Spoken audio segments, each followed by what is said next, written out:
All right. Early this morning, late last night, early this morning, there were a series of events that occurred from South Haven to Olive Branch to uh, Interstate 22 or Highway 78, as we all know it around here. But it started in South Haven, where a gentleman went into a business there and had a confrontation with some of the employees and the people inside the business. He was asked to leave, and after he left, there were some shots fired in the parking lot, and the South Haven Police Department was called. A little bit later on, basically across the street at another business in South Haven, the same gentleman entered the business and displayed a firearm or displayed a gun inside of the business, and South Haven immediately responded. They were able to get a description of the vehicle at this time and put out a BOLO that all of the agencies here in the county were able to have access to. It then escalated into Olive Branch at a business there where the same gentleman went into the business, caused a disturbance, and once he left, there was a shot fired outside in the parking lot at the business there in Olive Branch. The call went out over the radio to be on the lookout for this particular vehicle. The sheriff's department on Highway 72 or 78, got into a somewhat short pursuit with the vehicle. They executed what's commonly referred to as a pit maneuver and put the vehicle into the median of the Highway 78 right at the 269 interchange. They were given the gentleman commands to get out of the vehicle, and he refused. A shot was fired, and the officers responded and shot and killed him inside the vehicle. The gentleman was 76 years old. He was from Marshall County. Is currently residing in Marshall County. Obviously this happened not too long ago, and there's still a lot to be investigated. I've got the Highway Patrol here on behalf of Mississippi Bureau of Investigation, and my office are the ones that are handling this investigation. There's a lot to get done. There are a lot more pieces to this that have got to be looked at. But at this point, that's where we are. The Mississippi Crime Lab came out last night and processed the scene. MBI officers were there processing the scene. And there are a lot of background things that are going to have to be done about this gentleman and and obviously it appears he's going to have some severe mental issues, as best we can tell at this point, based on just some conversations with a family member of his. Can you identify him at this time? I'm not going to identify him at this point. I want to make sure that all of his family have been notified before I do that. Mr. Champion, just to be clear, so you're saying that the man fired a shot towards the officers returned fire, killing the man, but the man never left the car, correct? The man never left the vehicle. He was inside the vehicle. Yes, that's correct. So could you lay out kind of a timeline for us? At what time did this start at the South Haven business? Do we get to the point where the man is killed? As best I can determine, it all began somewhere between 10 and 10:30. And I believe that the shots were fired with the sheriff's department at roughly, what time would you say, Roger? Roughly? Between 10:30 and 10:45. So within an hour. Yeah. Can you say what business it was? I'd really rather not at this point. They're not a part of this, and I'd really rather not at this point. Was anything ever stolen from these businesses, or was he just causing a disturbance? He was just causing a disturbance. At I said it now, Fazoli's, he exhibited a firearm, and I guess I'll go ahead and say Longhorn Steakhouse, which is there in South Haven, was where it began. Then it went over to Fazoli's, which is basically across Goodman, and then it went down to Applebee's in Olive Branch. And there was a firearm exhibited at all three establishments. Do we know what kind of firearm, pistol, handgun? That's still under investigation. Was he known to any of these businesses? Did he frequent them? Did they know who he was? Not that I'm aware of. As I said, this all happened early in the morning, so we're still in the process of investigating. So there are a lot of questions that we don't have the answers to yet. What kind of comments was he making to people at these businesses? I'm not going to comment on specifics of anything that was said and done, and within that, that's just part of the ongoing investigation. No witnesses were harmed in any? Nobody was harmed, thank God.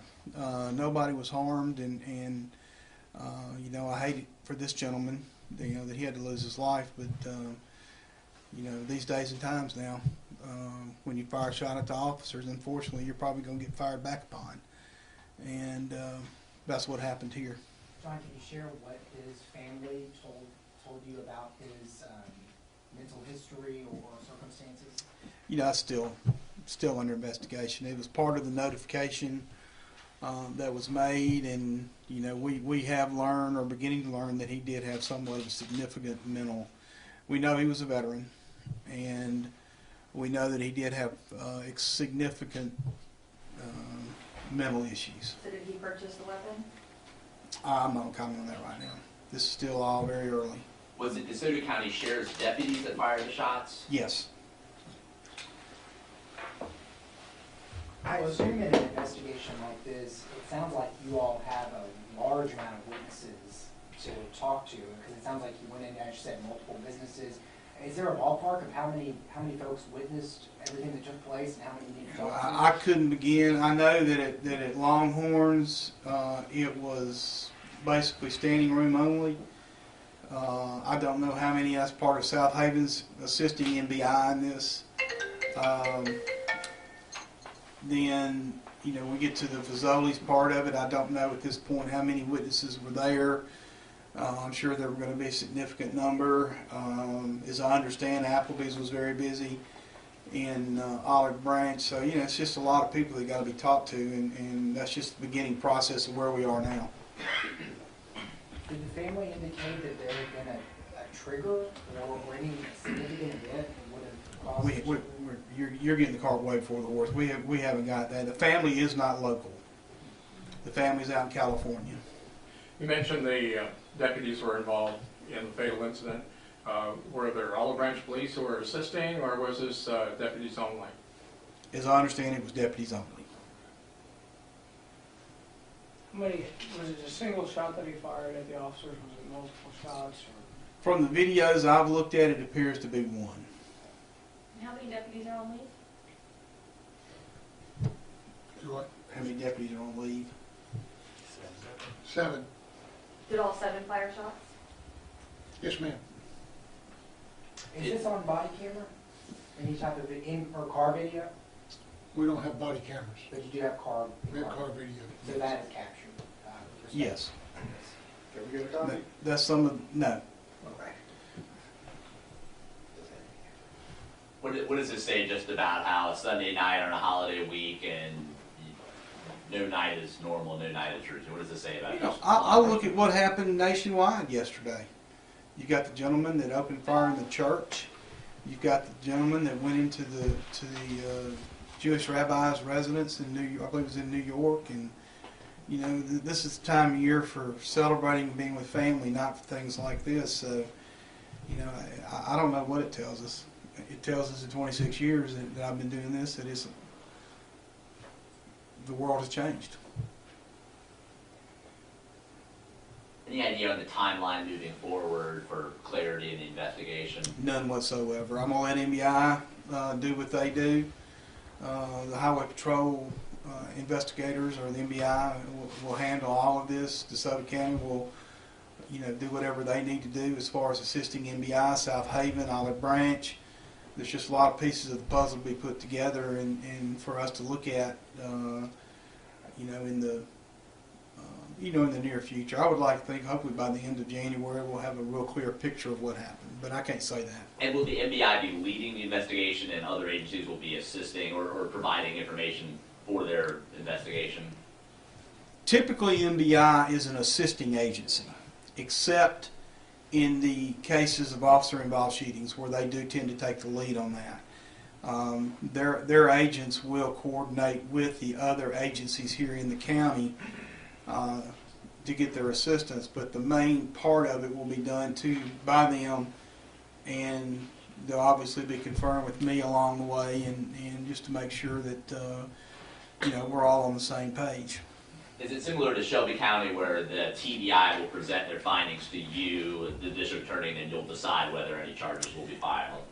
Very, very similar, yes. I guess I'm a little more hands-on because I don't have nearly the numbers that Amy does in Memphis, but I was on the scene last night, and I will be coordinating with MBI the whole way to make sure that we don't leave a stone unturned. So are the deputies then on paid administrative leave now as part of this? Are they on paid leave? Yes. Okay. And it's 7 deputies, correct? And back up again, just real quick, which businesses were the shots fired at? At Longhorn and at Applebee's. From what I understand, a weapon was brandished at Fazoli's. Of course, that may not, we're getting multiple stories from multiple people, so we got to just kind of narrow it down and make sure. But as we sit here preliminarily, that's what happened. That's always subject to change.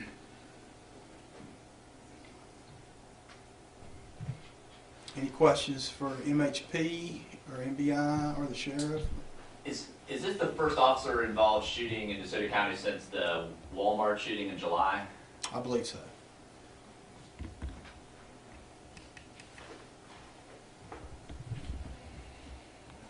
Any other questions? Thank y'all for coming. I appreciate it. Any updates, y'all obviously y'all all got my number, so feel free to call.